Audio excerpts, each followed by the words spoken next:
Welcome. My name is Carson Morris, and I'm the marketing manager here at Pessy Publishing. I am so pleased to welcome you to this special event with David Kessler. Before I introduce our amazing speaker, I'd like to cover a few housekeeping items. The Q&A will be turned on in about 15 minutes, and you can use that for content-related questions. David will try to answer some questions today, but due to the volume of people signed up, please look to see if that question has already been submitted, and if it has, feel free to give it a thumbs up so David can see. The chat will also be turned on for communications with Pessy staff, so if you're having any issues, that will be there for you, or the FAQ tab will also have a lot of answers for you there. Also, there's still time to upgrade your package today to receive 3 hours of CE credit, as well as David's new book, the Finding Meaning Workbook. Okay, off to the fun stuff. Today you have the opportunity to learn from the world's foremost experts on grief and loss. His decades of experience with thousands of people on the edge of life and death has taught him the secrets to living a happy and fulfilled life, even after life's tragedies. He is the author of 7 books, including his latest best-selling book, The Finding Meaning, The Sixth Stage of Grief, as well as his new Finding Meaning Companion Workbook. 2 of his 7 books were co-written by David and Elizabeth Kubler-Ross, and his first book, The Needs of the Dying, received praise from Mother Teresa. His new online model of grief support, Tender Hearts, offers 25 groups. David leads one of the most respected grief educator certification programs in the world, and he is the founder of grief.com. With that, please welcome David Kessler. Thank you so much, Carson. Thank you all for being here. I really appreciate it. Hi, everyone. Welcome. I'm so glad to see you joining us today. So thank you so much. The idea that you're here, to me, means you care about this topic. In a grief illiterate world, you are here to learn more. And one of the things I think about being in this field for decades, and whether it's my end of life and palliative care work or hearing about so many people who have died, I realize dealing with death and grief and loss, the most precious thing we have in this world is our time. And so the idea that you're giving your time here, just know it really touches me, whether it is you're here with us live, and I see so many people are, or whether you're watching the replay. And just, the idea that you are going to help so many people, it just means the world to me. So thank you for being here. I just want to start with that. Grief is so many different things. I often get asked, first of all, what is grief? What is grief? So it's like one word for so many different things. So let me start with grief is a change we didn't want. Grief is a change we didn't want. It can be the biggest change in the world, the smallest change in the world. It's interesting. Sometimes people don't realize I do a lot of work with organizations, and my work isn't so much with them doing grief work, although I do lots of grief in the workplace, but it is managing change, because grief is a change we didn't want, and so many times in life we're dealing with that. The other thing grief is around death is grief is love. Grief is love. And here's one of the challenging things for people. And it's strange because it's validating and challenging all at the same time, is grief, the pain you are going to feel in grief is in proportion to the love you have. You like someone a little grief when they die. You like someone, you love someone a lot of pain. And just, I want you to know today I'm going to be talking also about the griefs of divorce and pet loss and everything. So I just want you to know it's not just going to be death, breakups, betrayal, all that. So grief is love. A lot of love means you're probably going to have a lot of pain. The other thing grief is grief is the pain. Grief is the pain. Now, here's how I think about grief. I think about grief this way, is I think about it's always the death of something. So let me give you some ideas about what I mean by that. It's always the death of something. What that means is a breakup is the death of that relationship in that form. A divorce is the death of that marriage. A betrayal is often the death of the trust. A job loss is the death of that paycheck in that place with those people. So these are endings. These are endings we didn't want. And one of the things that many of you know, and that's why I'm so honored that you're here, because you being here is a statement of your dedication and your care, is that clinicians tell me all the time, you know, you can become a therapist here in the US without ever taking one grief class. Don't need to learn about grief. I mean, if you were lucky, someone might have mentioned Kubler-Ross's model. But that's kind of all people get.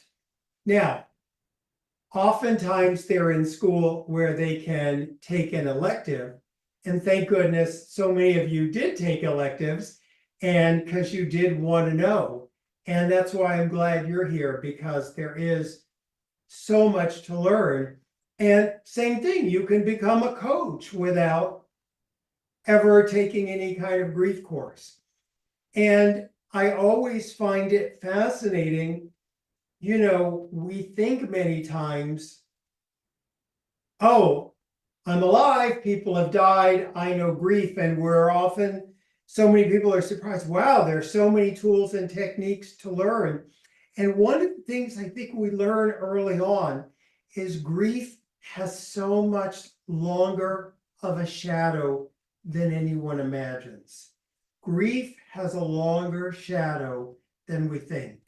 It goes so much longer.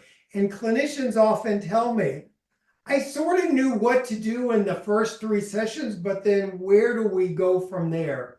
And that's one of the things I'm going to give you so much information today about different, really practical things that you can use with your clients.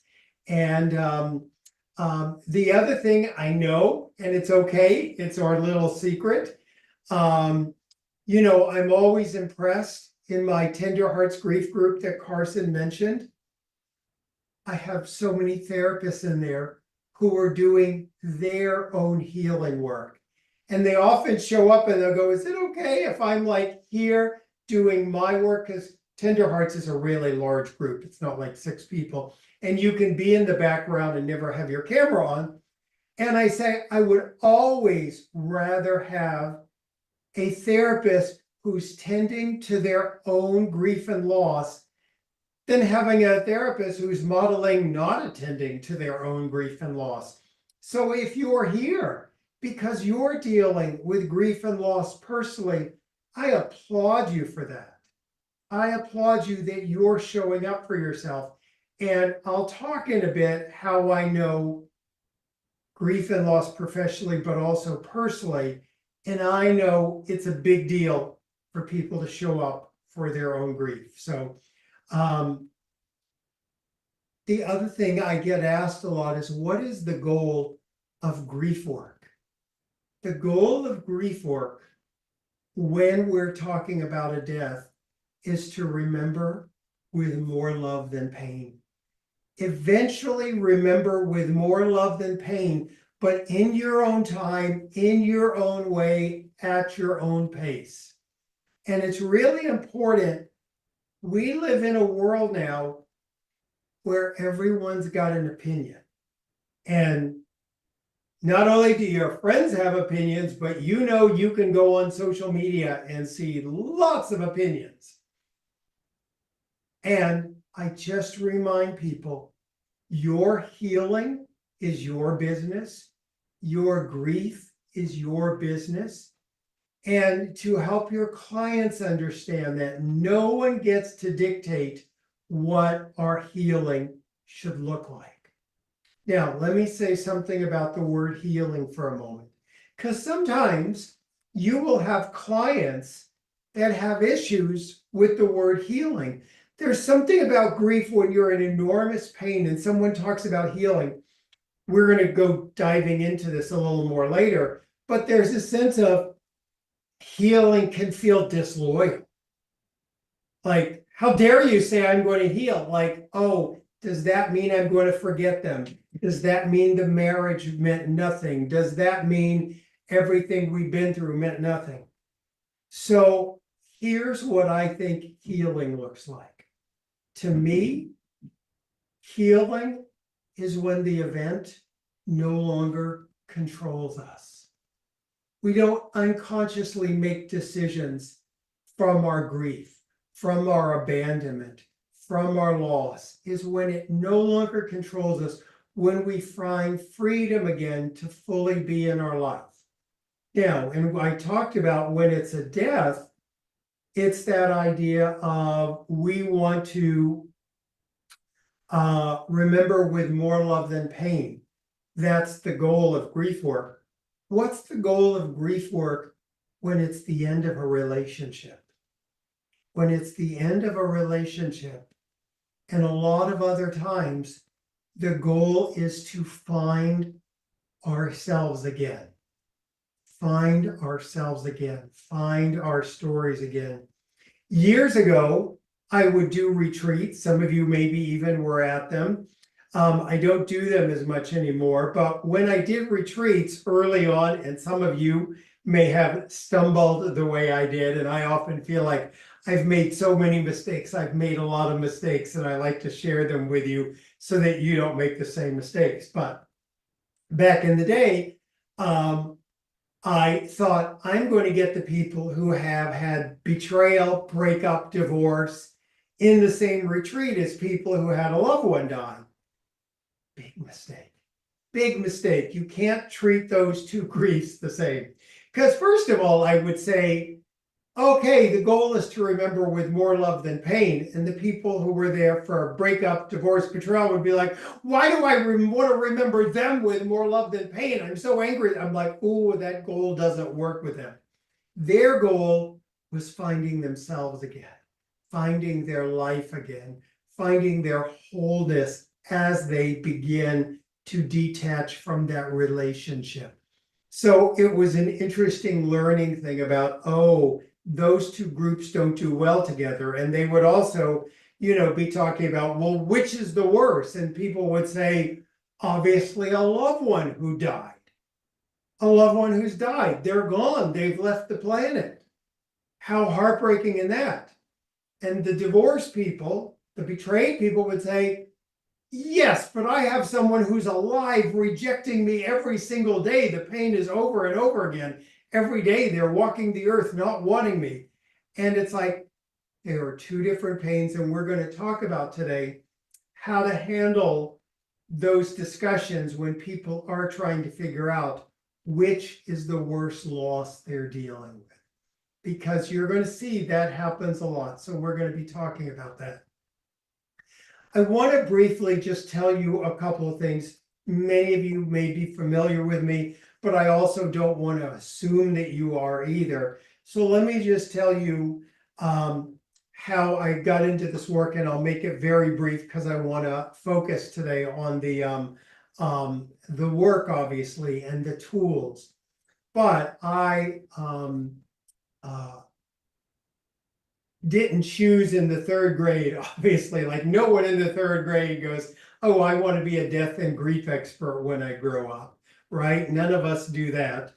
But what happens is something happens to us. And for me, this world chose me, in the sense that I had a mother who was in and out of hospitals. She was very sick. I just thought mother went in and out of hospitals in our childhood. And then when I was 13, she needed to be moved to the big city, hours away, to get a new procedure called dialysis back then. And it was only in a few hospitals. And she went to this hospital, was medically transported. We went to a hotel right across the street. And at the hotel, while we were there, by the way, just to give you a little visual of this, I'm going to show you the hotel because it's interesting to think about like how we visualize our past. Let me just show you. This is the hotel. This is the hotel if you saw it today. So this is what it looks like where we were staying. It looks like, you know, your average sort of a hotel that you would see, right? So interestingly enough, at one point on the 18th floor of this hotel, a fire broke out and everyone started yelling, fire, fire, and everyone ran out. And then when the fire trucks pulled up, all of a sudden they realized that they heard shooting. And then they saw they were dealing with an active shooter. It turned out to be one of the first mass shootings in the US.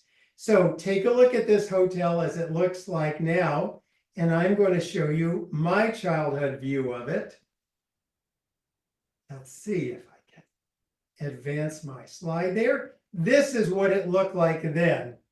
And you can see many scenes of this with the helicopters above and all that, trying to get the shooter. And it's interesting to think about how we see, you know, our childhoods and our experience. And one of the, so you can see that's changed a lot those days. So one of the things I always talk about is this concept. So there's this mass shooting in my childhood.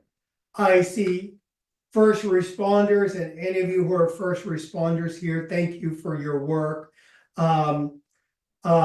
First responders, I saw police. The police were killed. Many police officers were killed. Even the police chief was killed. It was a lesson now in almost what not to do in a mass shooting. It went on for hours. A number of people were killed, obviously hotel guests. And at that point, we were moved over, gotten away from it. My father finally got us back. And then a couple of days, my mother died. So much happened in my childhood. And we talk about the death shapes the grief. The death shapes the grief. So keep in mind, someone who has a complicated death like I did, with lots of trauma. And you know, one of the things I want to say to folks early on is this idea that grief doesn't always have trauma, but trauma always has grief. Trauma always has grief. And I, like many people, was dealing with traumatic grief. I was dealing with traumatic grief. So keep that in mind as we go through today, that trauma and grief are often really intertwined. And so after all these years, I got to tell you, I thought that I was damaged, I was broken, and I thought that was going to be my life, is to be damaged and broken. And many of your clients are going to feel damaged, broken.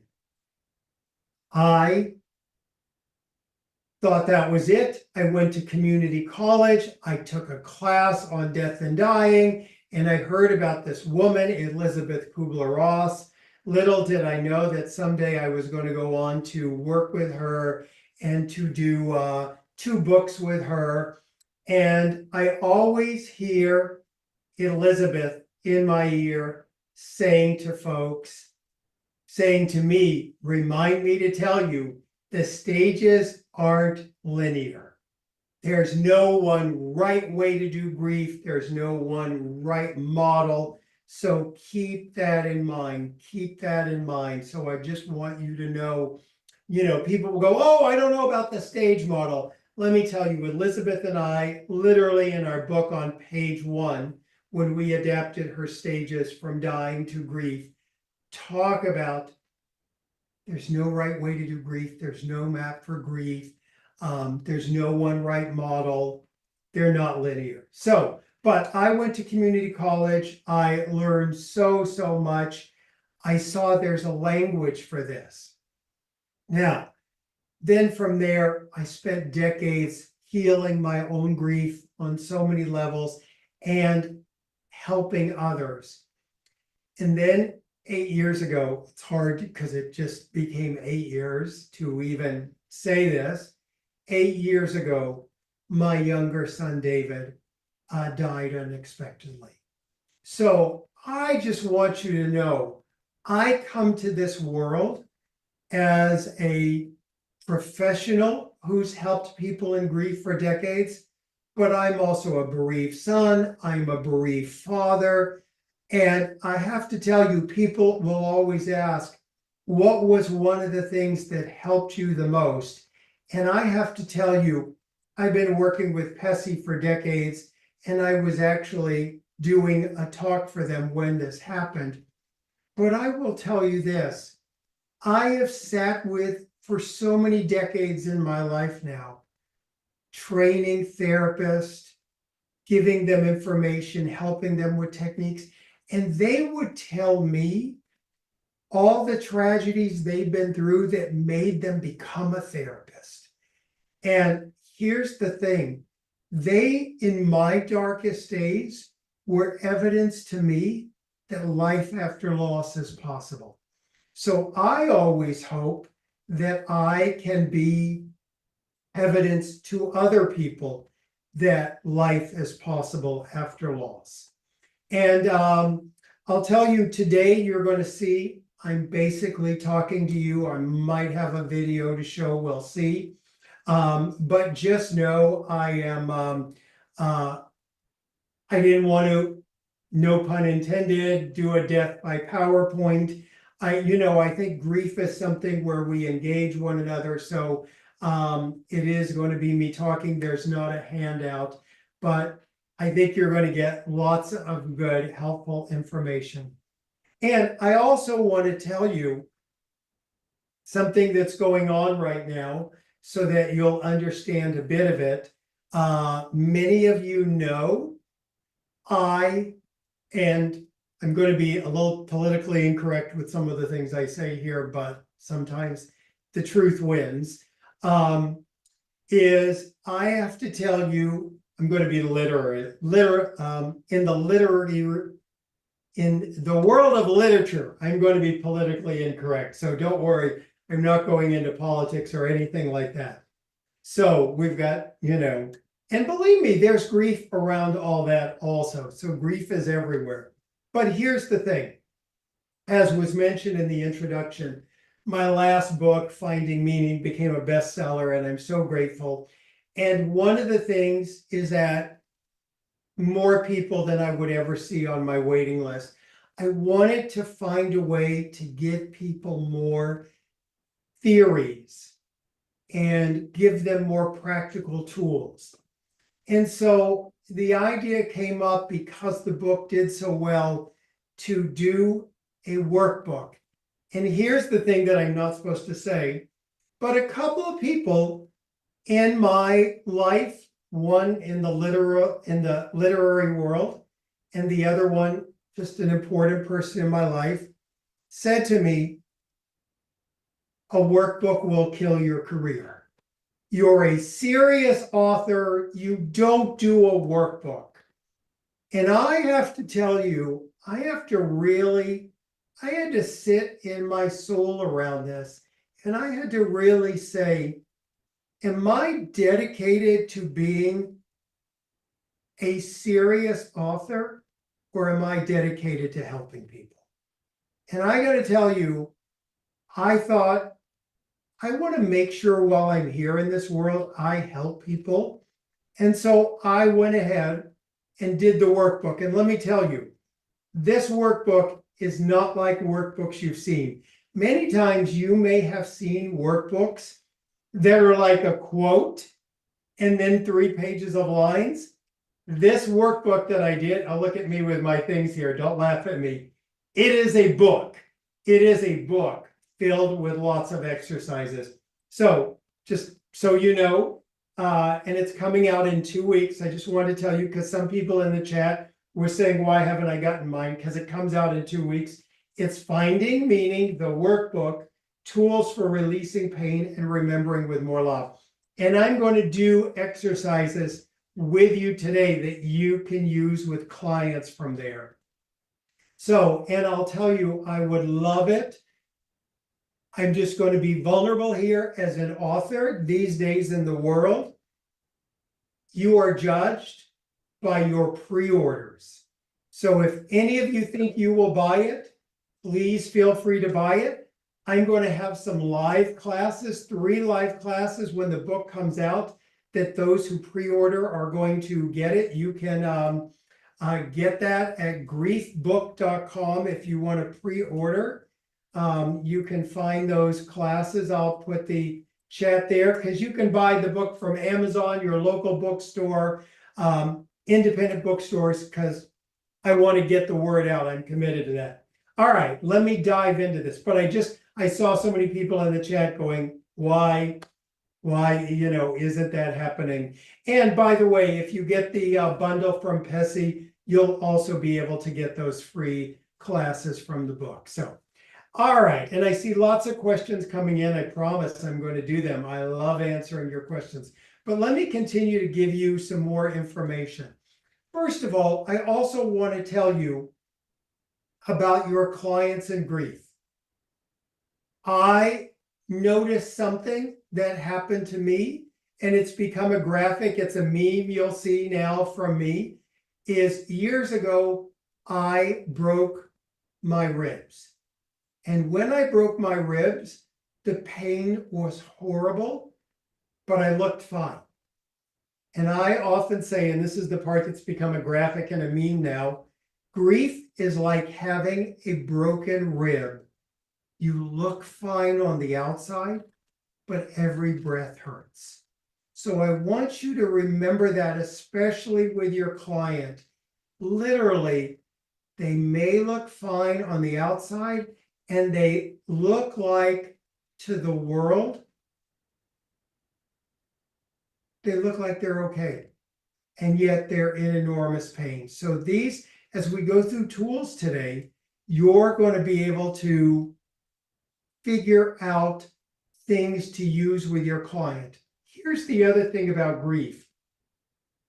Grief is so much to deal with.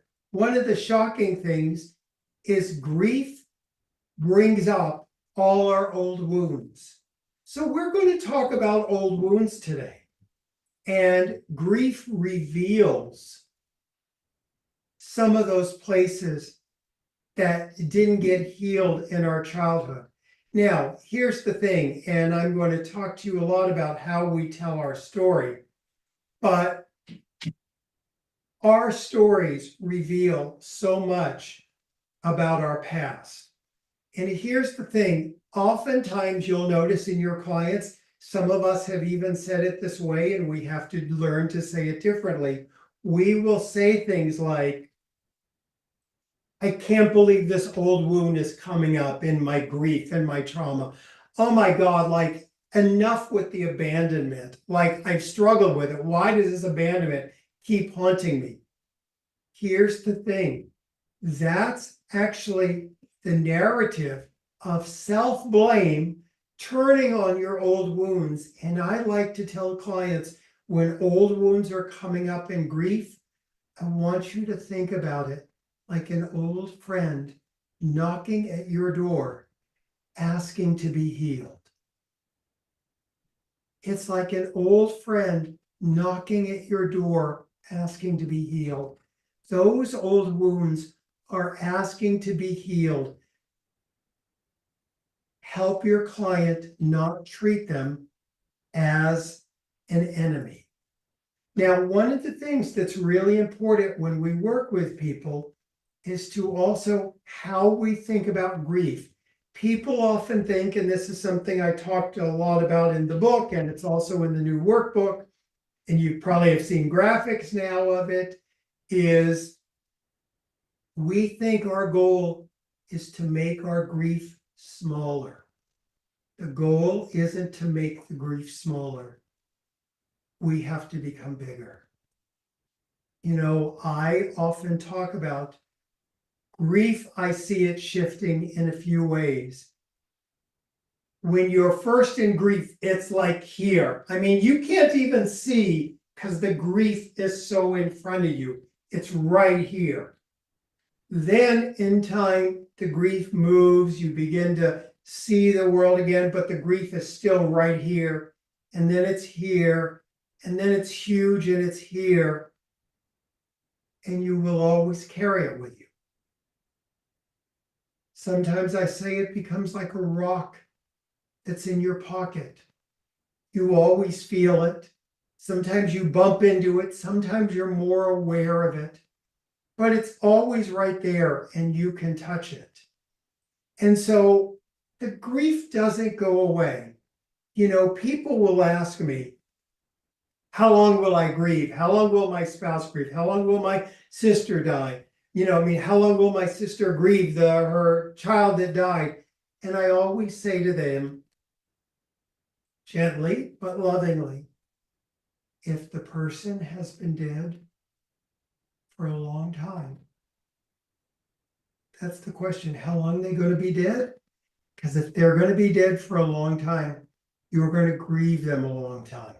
Now, remember, it doesn't always mean that we will grieve with pain. That's a lot of our work, is to help people learn to release the pain. And that's why I'm so excited about the workbook today. And like I said, we're going to do some exercises from it today, is to help you understand that. Now, here's one of the concepts I want you to think about, because a lot of times people will say, tell me, my client doesn't want to deal with the grief. They don't want to deal with the pain.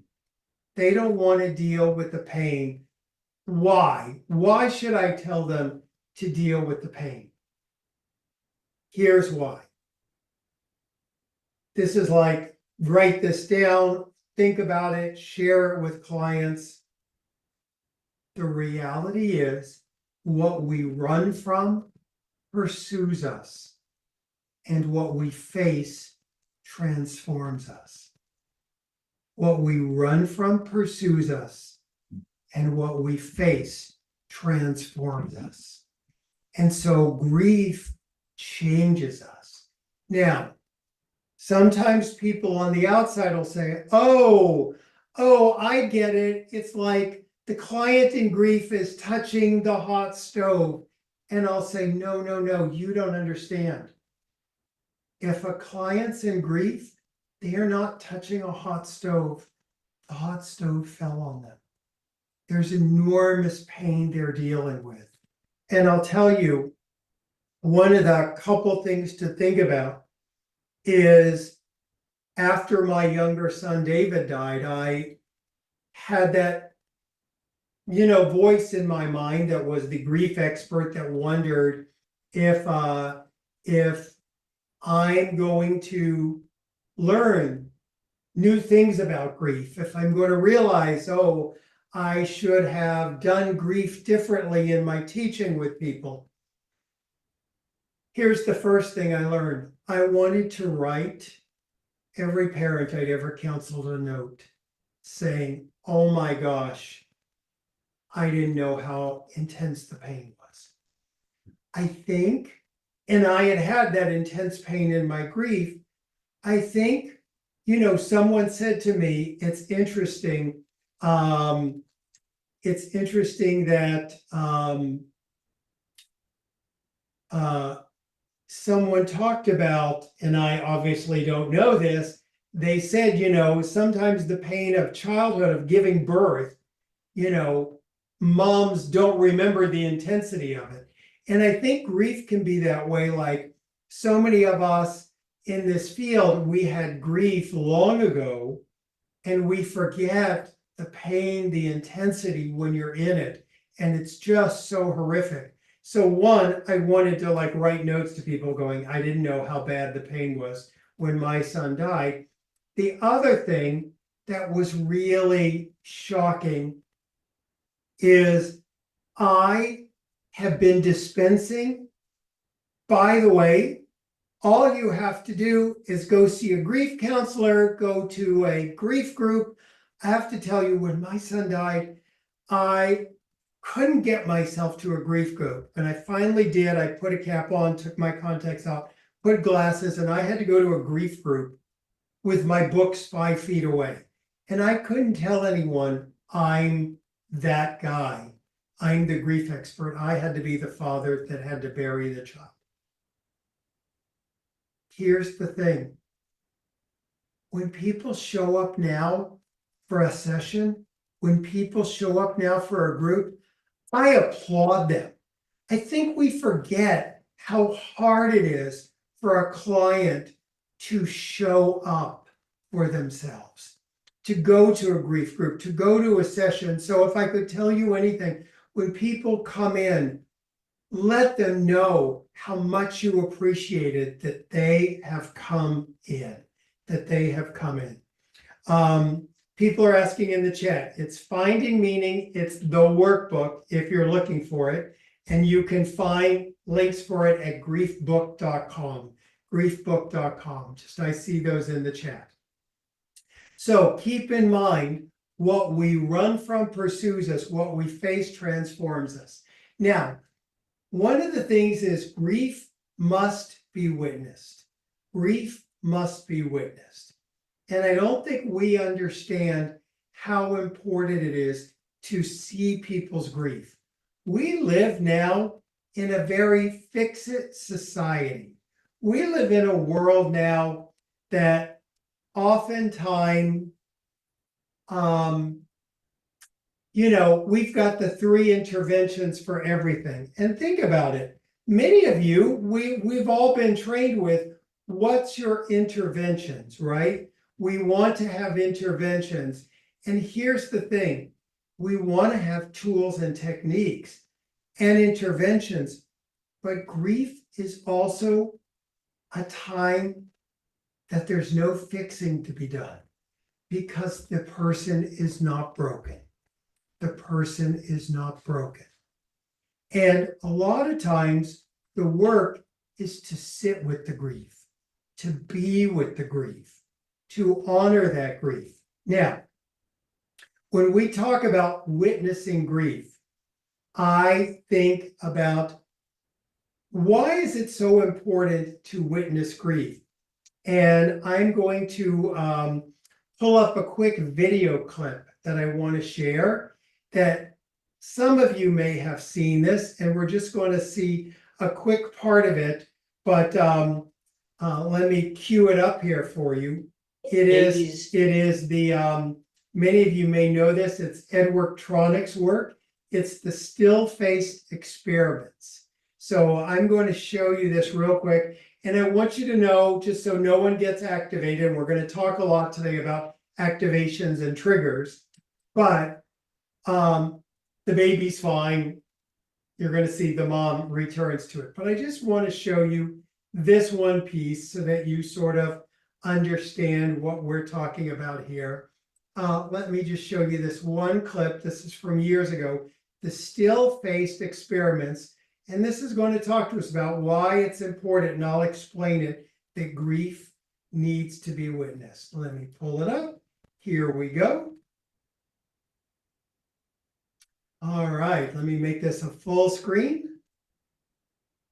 This young are extremely responsive to the emotions and the reactivity and the social interaction that they get from the world around them. This is something that we started studying 30, 40 years ago, when people didn't think that infants could engage in social interaction. In the still face experiment, what the mother did was she sits down and she's playing with her baby who's about a year of age. I'm like a girl. Oh. And she gives a greeting to the baby gives a greeting back to her. Yeah. This baby starts pointing at different places in the world, and the mother's trying to engage her and play with her. They're working to coordinate their emotions and their intentions, what they want to do in the world. And that's really what the baby is used to. And then we ask the mother to not respond to the baby. The baby very quickly picks up on this, and then she uses all of her abilities to try and get the mother back. She smiles at the mother. She points because she's used to the mother looking where she points. The baby puts both hands up in front of her and says, "What's happening here?" She makes that screechy sound at the mother, like, come on, why aren't we doing this? Even in this 2 minutes, when they don't get the normal reaction, they react with negative emotions, they turn away, they feel the stress of it, they actually may lose control of their posture because of the stress that they're experiencing. Okay. I'm here. And what are you doing? Oh, yes. Oh, what a big girl. It's a little like the good, the bad, and the ugly. The good is that normal stuff that goes on, that we all do with our kids. The bad is when something bad happens, but the infant can overcome it. After all, when you stop the still face, the mother and the baby start to play again. So it's interesting to think about this, and I'll tell you, it's an activating video, a triggering video for some of us, because it brings up stuff from our childhood. It's hard to see a child not be witnessed. And that's 2 minutes of not being witnessed. You know, that's like 2 minutes of not being witnessed. And one of the things, you know, I'm pretty open about, I had a father that had unattended rage. I had, you know, I can remember one point, you know, being beaten horribly by him, and cabinets in our kitchen falling off the wall because of his rage. My mother now would probably be considered bipolar if she had been diagnosed back then. You know, I was also sexually abused, and that's all before the death of my mother.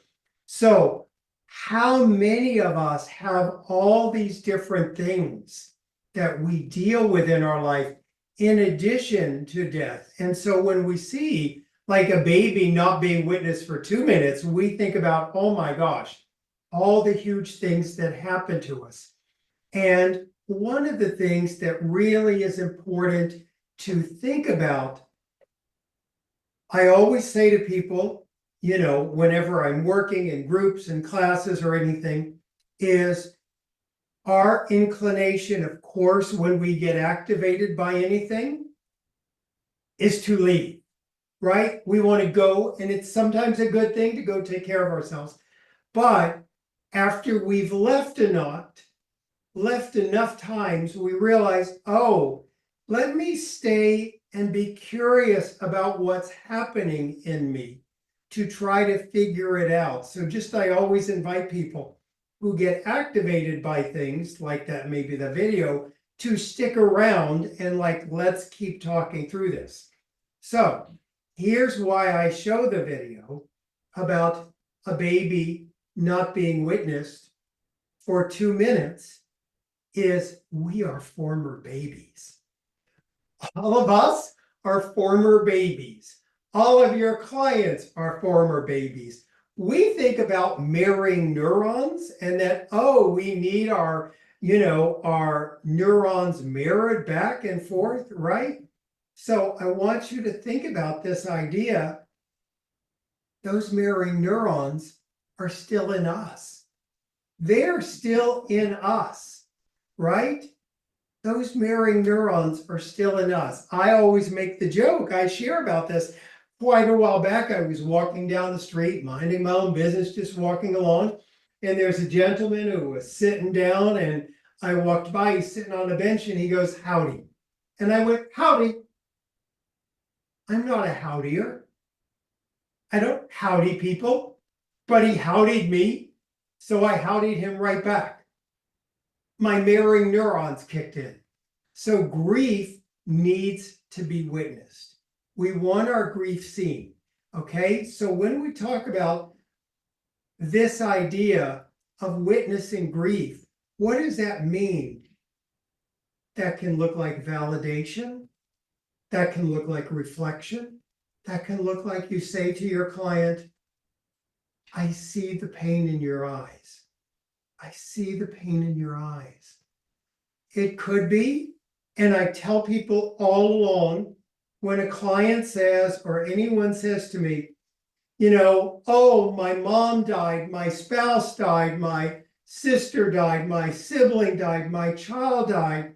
Do not ever do this. Don't ever go, oh, tell me about your loss. They are not a loss.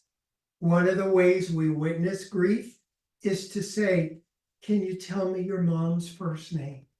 Can you tell me your sister's first name? Now, there is a couple of cultures that don't allow saying the name, but not too many. Most people, 99% of people, are wanting to hear their loved one's name.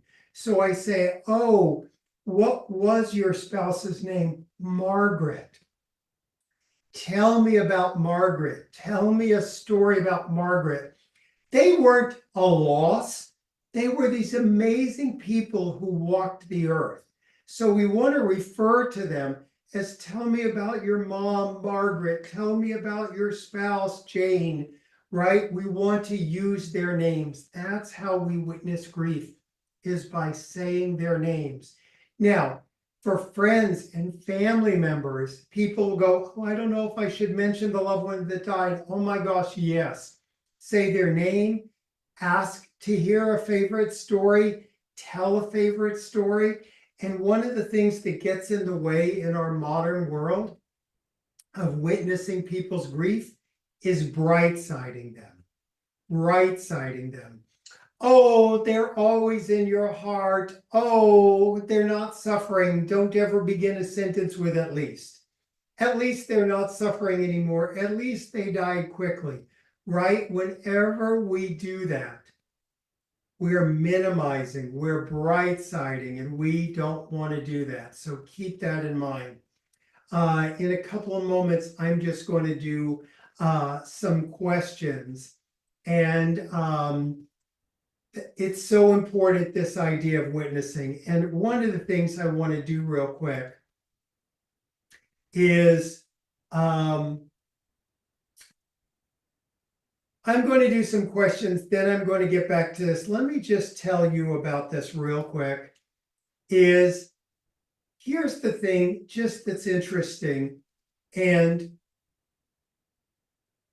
people need to tell their stories in grief.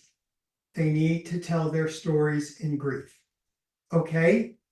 Now, we know on one hand over here, and I'm going to nuance this.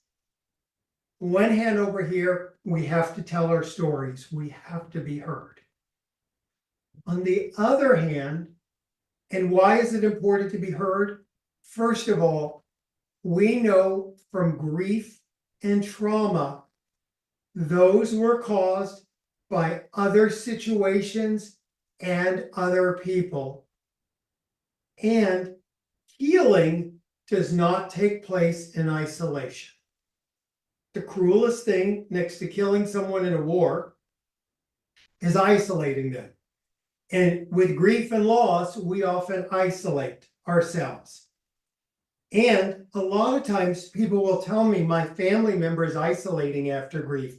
And I always say, make sure you're not isolating them to the family members, because we isolate people when we don't witness their grief, when we tell them to cheer up, when we tell them to volunteer and get back out there and move on and get over it.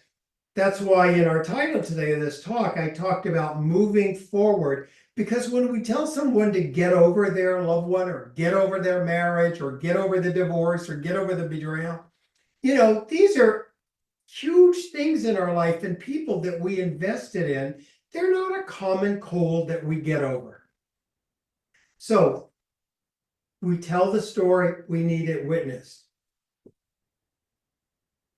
On the other extreme, we also know it's been getting revealed more and more that there's times telling the story too much can get in the way of healing. That's the nuance. And one of the things, and here's one of the keys that I have learned is, and I do this sometimes in the Tender Hearts Grief Group, is we will do what's called a check-in. And when we do the check-in, we do a thing where I say to folks, I will say to them, tell me what you're feeling today. And I got to tell you, it's the hardest question in the world. We give a to-do list and all that. And here's the reason that relates so much. It relates so much because of this. It relates because so many times when we're telling the story, you can feel people being disconnected from their own story. And what happens is, and I'm just pulling up a couple of other things for you, is what happens is many times you hear them telling the story almost in a way that becomes void of the feelings. And what people often don't realize about this is the issue isn't that we haven't had a chance to tell the story. The issue is that the story has gotten witnessed, but not the feelings. Not the feelings behind it. Not the feelings behind it. So one of the things that I'll often put up, and I'm going to share this with you real quick, is I will have them go to a feeling wheel and do an exercise where they tell me what they're feeling, because it's the feeling behind the story that didn't get witnessed. And I'm going to put this in the chat, and you can go to feelingsworksheet.com, and you can do this exercise with clients where you ask them to pick out feelings. And this is like one of the first exercises from the book. I'm going to give you a few exercises today from the book, but I asked them to choose a feeling in the different sections. And you can find that at feelingsworksheet.com if you want to use the worksheet with a client. And one of the things that you will see, it's not just telling the story, it's witnessing the feelings behind the story. Now, how do you know when to do this with a client? I will often do it this way. I will say to them, have you told this story before? And they'll often say, well, let me back up and tell you two tools I use. The client's telling me the story, maybe I've heard it a couple of times already. And I will say, first of all, can I pause you one moment? Can you just tell me, how are you feeling in your body right now? And if the client says, well, I'm so relieved to be telling the story, David. I try to tell the story at home and like no one lets me tell the story, so glad you're listening to the story. I'll go, please continue. If the client tells me, oh my gosh, I'm feeling my heart's racing, I'm anxious as I'm telling the story, I'm going to say, let's pause for a moment and get you a little more grounded before we continue with the story. And maybe we even do it another time because I want to really get you grounded. Here's the thing. If a client's heart is racing, our heart doesn't race in grief. Our heart races in trauma. That's why we don't want them to be going back and re-traumatizing themselves. And I like to do those check-ins. How are you feeling in your body? Because grief is also in your body. Grief is also in your body.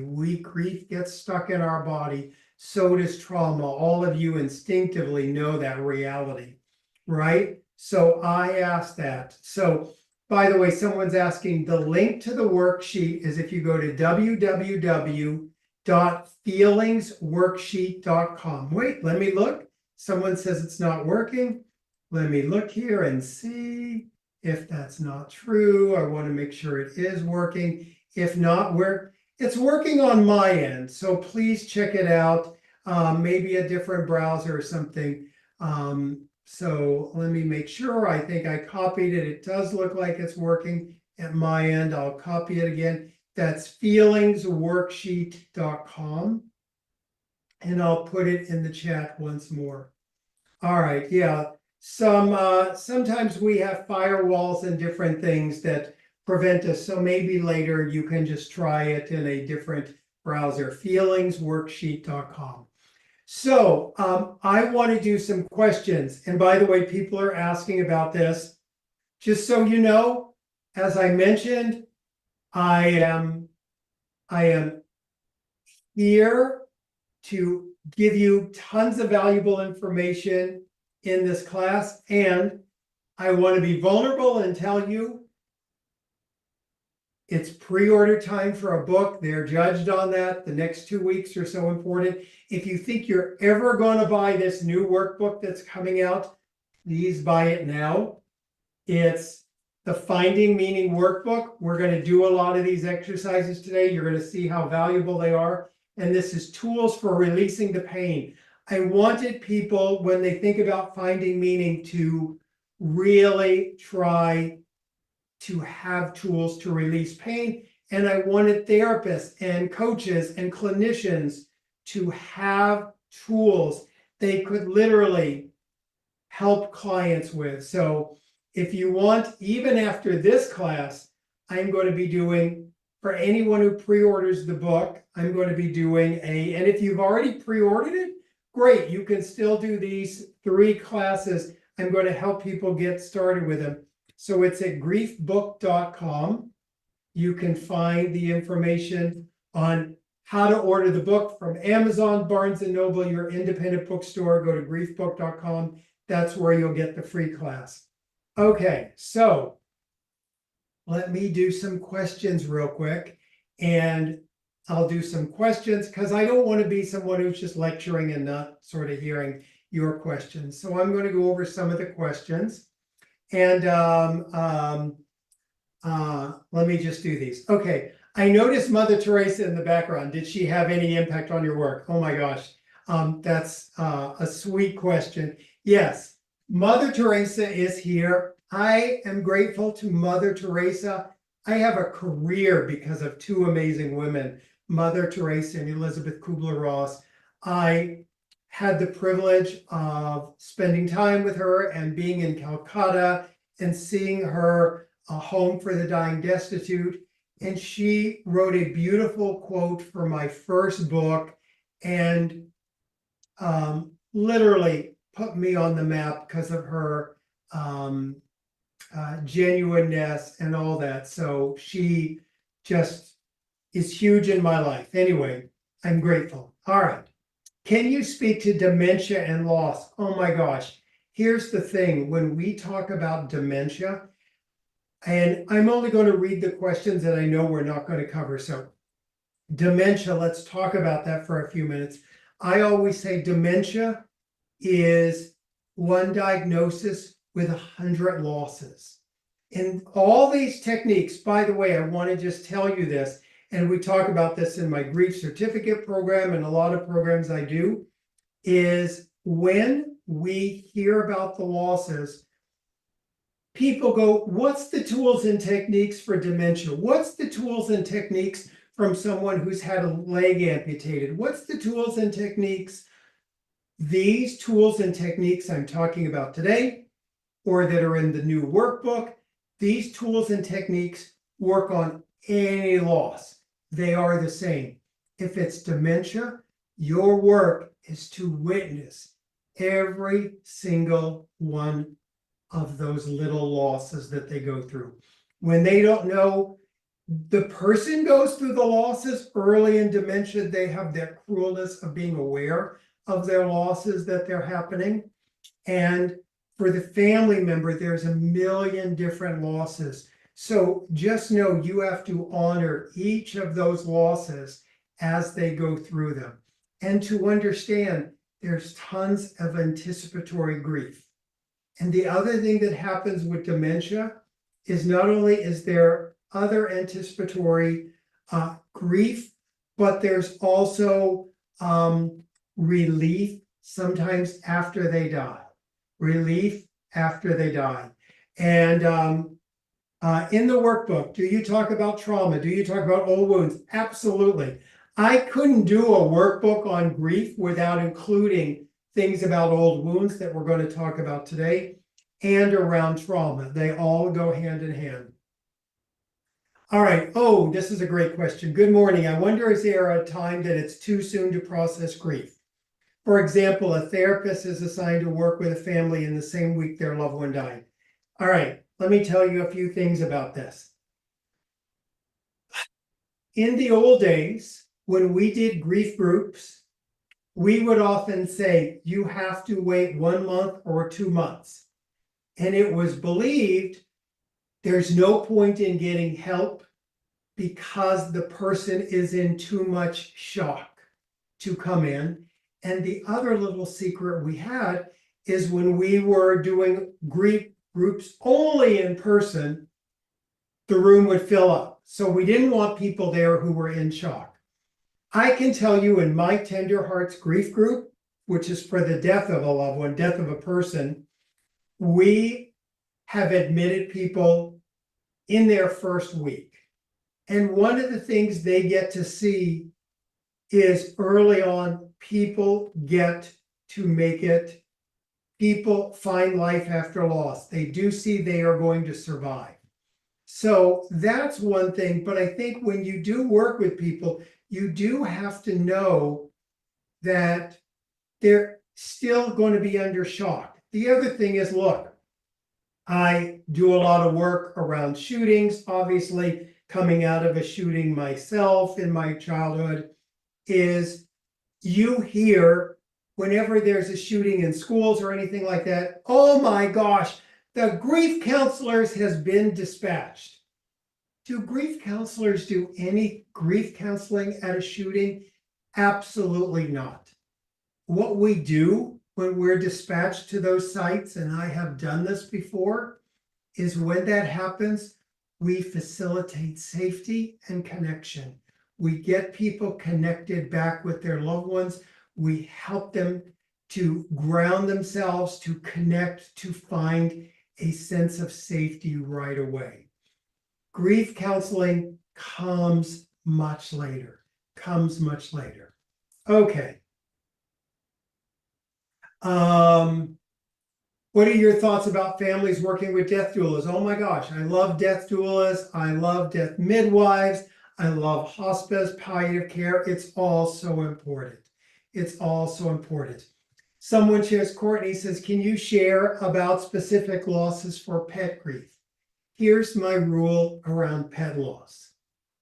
If the love is real, the grief is real, and the interventions are the same, and the techniques are the same, the most important thing you can do is not minimize that loss in any way. Let me talk for just a moment, and I'll do a few more questions. I want you just to understand, because pet loss and all this, I want to just give you a little sense of the hierarchy that people talk about. March of 2020, it was the pandemic. In Los Angeles, lockdown, everyone was home.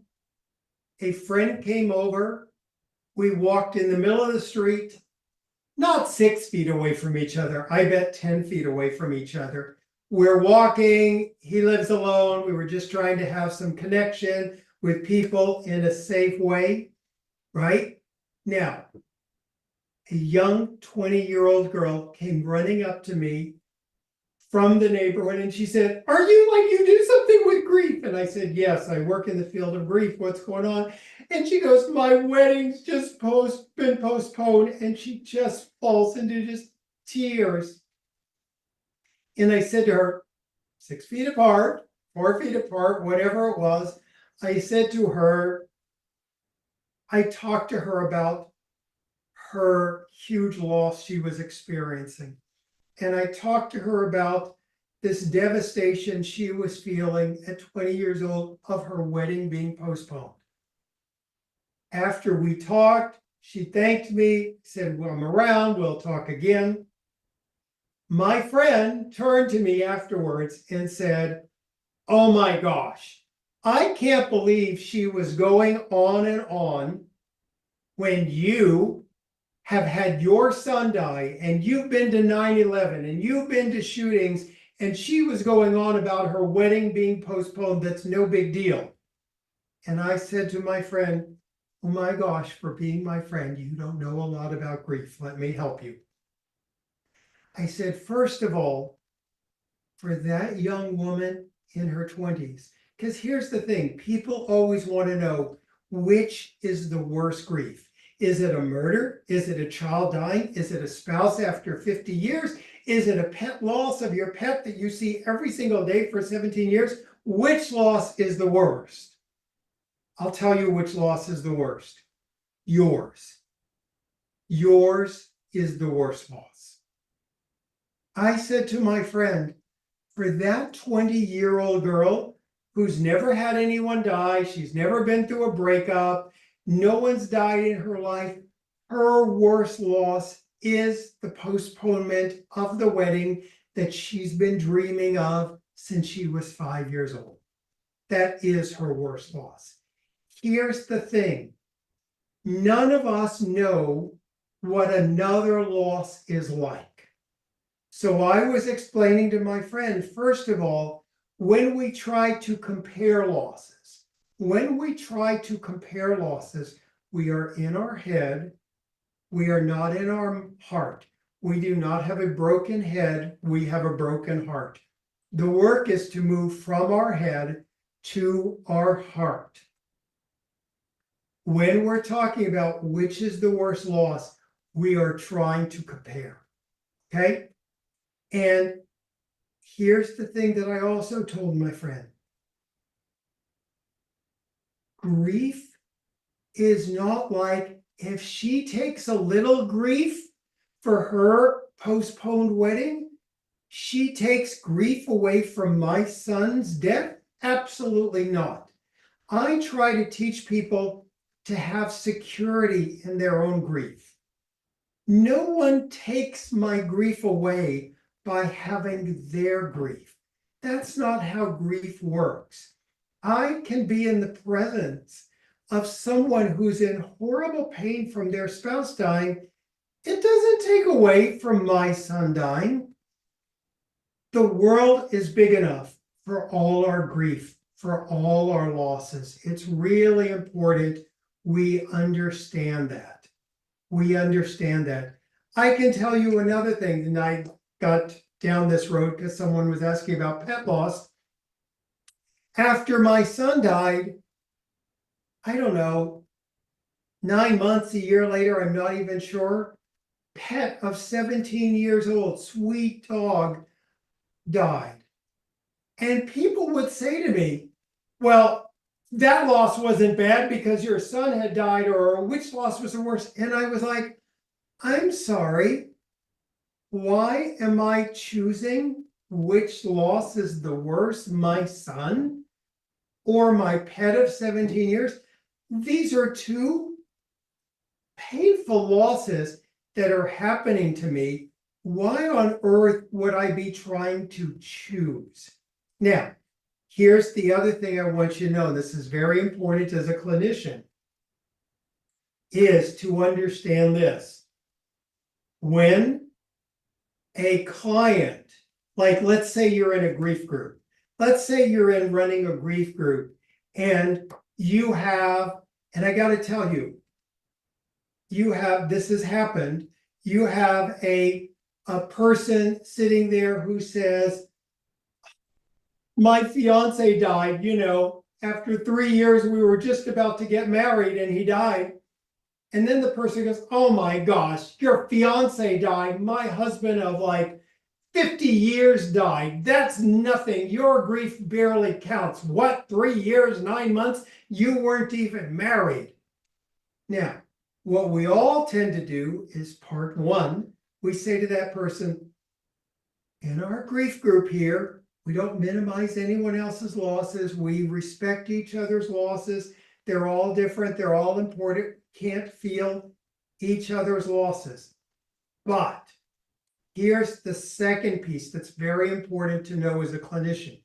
When someone goes, how dare she go on and on when I've been married for 50 years? That person is saying to you, my grief has not been witnessed enough. The person who's judging someone, they're like saying they're getting too much attention for their grief compared to mine. They're really telling you, my grief hasn't been witnessed enough. I haven't gotten the support. So for instance, when a parent says, what do you mean this happened? I'm a bereaved parent. Their loss doesn't count. First of all, everyone's loss counts. All tears count. But what that bereaved parent is letting us know is that they haven't received the support in the world that they deserve. They haven't seen the support. I mean, how many people hear things like, you've got to stop crying? And I'll tell you, I always tell people tears are evidence of love. Tears are evidence of love. So keep that in mind. Let me do a few more questions, then we're going to get back to our stuff because I have so much still to cover with you. All right.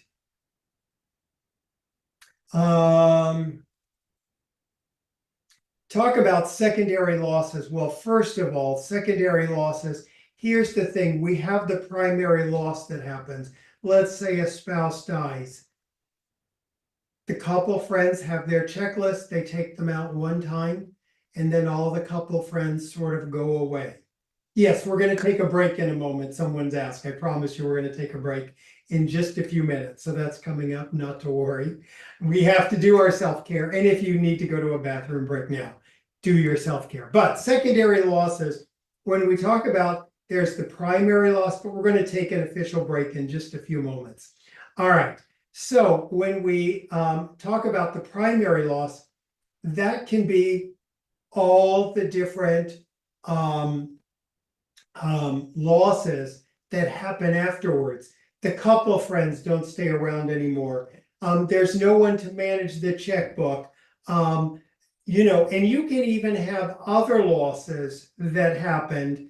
You can have a divorce as a secondary loss after a child dies. You can have tons of secondary losses, and you need to treat those secondary losses as real losses,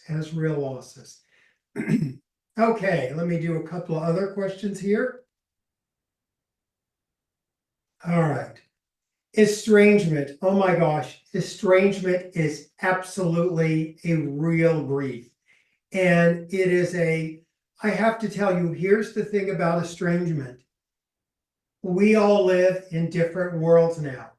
And I work with so many parents around this who have had estrangement. Estrangement, most of us were raised in a world that says, blood is thicker, family comes first. We were all taught those things. Children live in a world now. The biggest hashtags are things like divorcing parent or toxic parent or, no relationship anymore, all those things. They live in a different world and you have to help. Here's the thing, parents, when they have been estranged, often so desperately want their kids to get the pain they have caused, which makes the kids go further away or makes our siblings go further away. That's why we have to do our grief work before we do the repair work in estrangement. All right, let me do a few others. Same thing, someone says, talk about grief and infertility. Once again, you cannot measure that grief against any other grief. And it's really important to use these techniques I'm going to be talking about. We're going to have a lot more coming up. You must be talking about these as real, as important as any other grief. Infertility is as important as any other grief. All right. Someone says, can you tell me, is the workbook for clients or is it for therapists? I designed it both ways, that a client could use the workbook, the Finding Meaning workbook. I'll put griefbook.com in the chat in a moment again. This Finding Meaning workbook, look for this one, and I'm only holding it up because there are some imitators out there and people get very mad they buy the imitators that are horrible books because they're not helpful. They didn't do them well. God bless them for trying to make a living, but they needed to put more work into it. Anyway, this is the book to look for on Amazon or Barnes & Noble or your independent bookstore. But I designed it for clients to use, a therapist to use, really understand it can be used both ways. All right. And that is griefbook.com, that you will not only see the links to buy the book, but you will also get a free 3-week class when the book comes out to do the work together with me. We'll be able to do the work. You can also go to grief.com and you can see there. All right. Let's see, a couple more questions, then we're going to take our break here. Ambiguous grief, just important to know, ambiguous grief is the grief that doesn't look and is intangible. So it can be things like ambiguous grief can be miscarriage. Ambiguous grief can be so many different ways, but it's the grief that's a little harder to see, like empty nest is ambiguous grief, right? You can get two kinds of grief together. You can get ambiguous grief, like let's say someone's missing in action, someone's missing at war, or someone's missing in general. That's ambiguous grief. It's also inconclusive grief. Inconclusive grief, right? All right. Let me just talk to you about a few more things real quick. I want to just begin to talk about, it's really important, triggers. I want to talk to you about triggers, and I'm going to give you a tool for triggers also, but I want to talk about triggers. So first of all, I want you to know, when we talk about the idea of the triggers, when we talk about triggers, I, as many of you know, I'm also a reserve police officer with our specialist with the police department here. And years ago, I had a group for our police department, and a police department is a huge organization, and ours is one of the biggest in the US. And I did a group for police officers who had had a child die by suicide with the officer's gun. Okay, so I walked in, and one of the first things that I did is I explained sort of grief 101, as I often do in the beginning of the group. And then after that, I began to talk about triggers.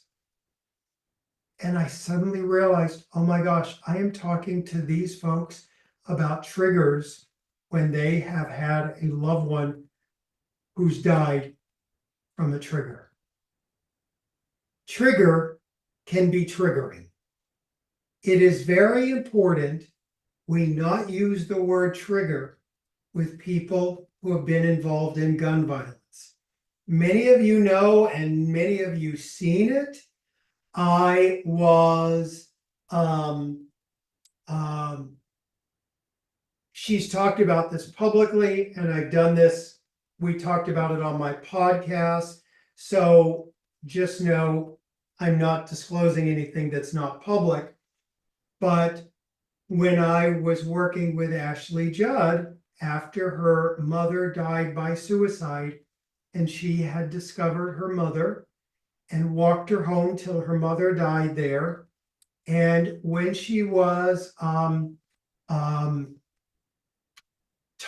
to me about long after her mother died, she went to a festival and there were fireworks. And I said to her, were those fireworks triggering? And I saw pain on her face. And I realized, oh my gosh, I'm supposed to be helping her. And yet I've caused her more pain by using the word trigger. And literally, people heard me talking about this on my podcast with her. And I think it's important that clinicians be willing and able to do this. I apologized to her. And I talked to her about how I had made a mistake by using the word triggered. And we should not be afraid whenever we make a mistake to apologize to a client. Clients need to see us do repair work. We need to be able to do repair work. Now, the other thing I want to tell you about triggers, and there's lots of stuff in the book about this.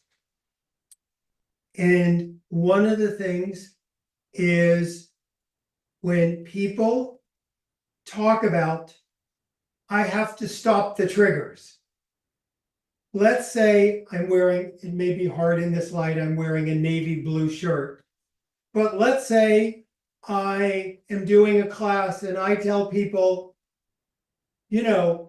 blue shirts, blue, the color blue activates me. Don't wear blue. Someone's going to wear blue. And even if everyone in the class didn't wear a blue shirt or didn't wear any blue, I would go, oh, thank you for not wearing blue. That so activates me. Wait, you're wearing earrings. Earrings activate me. My mom wore earrings. Something else is going to be activating. Here's one of the keys that's so important to know when we talk about this, is what's really important to know. And I think, generationally, I wish that younger people understood this, and it's something we all have to learn, is we are outsourcing our healing when we are trying to change the triggers on the outside. We're outsourcing our healing. I can't control, like, if I think I'm going to heal the pain in me by changing the world externally, it doesn't work. It doesn't work. I always tell people that, whether he's feeling triggered, she's feeling triggered, they're feeling triggered, we have to understand that's their pain inside. Now, many times people sit down with me and they'll go, by the way, I think the big rule with clients is to always meet them where they are. And it's also important, clients come into me and they'll say, I don't know where to begin. I don't know where to begin in my grief. And I'll say, what triggers you? What triggers you? Here's the thing. Triggers are a map of our grief. Triggers tell us where the pain lives in our soul and psyche. And here's the good news. They not only tell us where the pain lives, but they also tell us where the healing resides. The healing resides, okay? So very, very important to understand that about that. Now, we're going to go on break, and when we come back, I'm going to talk to you about the words we can use instead of trigger, because there's a lot of different words you can use, because we want to really make sure we're helping people understand that our work is to help them. The break is going to be for 15 minutes. The book, yes, I see the question again. A lot of people are asking. So here's what it is, just so you'll know. If you pre-order the book today at griefbook.com, if you pre-order it, in addition to this class, when the book gets delivered to you October 1st, we will then begin a 3-week class using the book together that's completely free. So not only will you get the book, and you'll see when you go to that page, or if you're using the bundle through PESI, completely fine. You will also get the class from there. You'll just need to let us know that you've done that. You are going to, if you get the book, because I'm like being vulnerable, anyone who's an author here, this is when a book lives or dies by the pre-orders these days. It's a reality that's challenging. So if you're ever going to order it, this is the day to order it. I would so appreciate it. All right, we're going to go on our 15-minute break. I have so many more tools and techniques for you, but I also am going to take many, many more of your questions. So the class, yes, the class will be free if you pre-order the book today. All right, or whenever you're watching this, as long as it's before it comes out. All right, everyone, we're going to take our break now. I'll see you in 15 minutes. So much more to come. Thank you, thank you, thank you for being here.